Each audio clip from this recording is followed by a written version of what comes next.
As my bibliography this evening, I'm going to use, for the most part, all papal documents.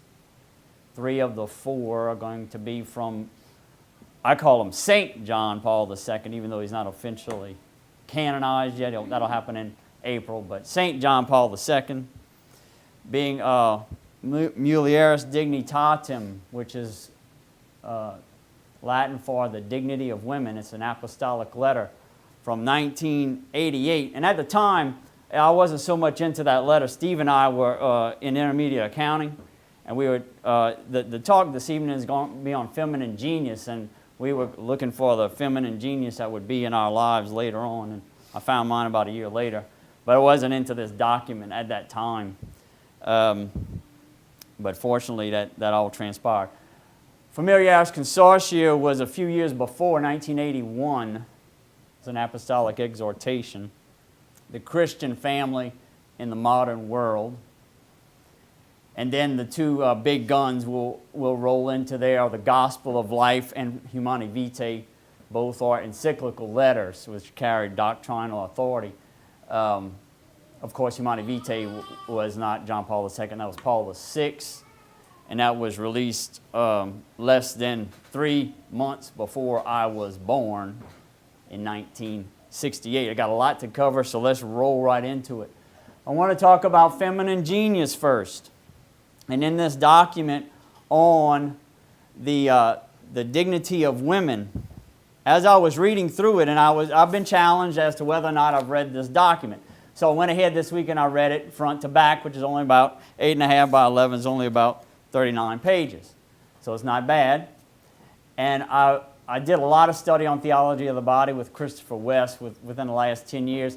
And the language here was very reminiscent of that. I kept hearing the echoes of what the Holy Father was saying. And he was very much into this at the early part of his pontificate, obviously, about femininity and masculinity and it coming together in the form of marriage and what those 2 roles were supposed to play and all that. So it was in the same type of language, talking about, you know, the sincere gift of self and on and on and on. A lot of the same language that was in there. I'm not sure if any on the secular side have ever used the term feminine genius. I believe it's the first time it's ever been used in official papal documents. Some of the scholars might be able to correct me on that if I'm wrong. But it comes up for the first time actually in this document almost at the end. And I'm going to read it. I'm going to read a quote here from it in paragraph 30. Subparagraph 8. In our time, the successes of science and technology make it possible to attain material well-being to a degree hitherto unknown. While this favors some, it pushes others to the edges of society.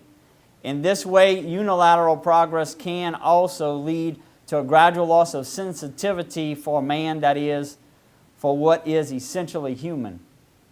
In this sense, our time in particular awaits the manifestation of that genius which belongs to women and which can ensure sensitivity for human beings in every circumstance because they are human and because the greatest of these is love. I don't know if anybody's ever picked up on this before, but the way he said that is almost a reproach on many of the women in our society today. Maybe reproach is a strong word. I might say challenge. But let's look at it again as to what he said. Our time in particular awaits the manifestation of that genius which belongs to women. Meaning, it's not here right now. It may have been in times before, but it's not here right now. We're still waiting for it. This is back in 88. Do we see that femininity has progressed as femininity since 88? At the time, it wasn't there. Or do we see women still acting more like men? despite this progress we say that, or a lot of the world says, that women have made in the way of degrees and careers and starting businesses and rising up the corporate ladders, good thing to consider, question to ask. Do we see, are we still awaiting that manifestation?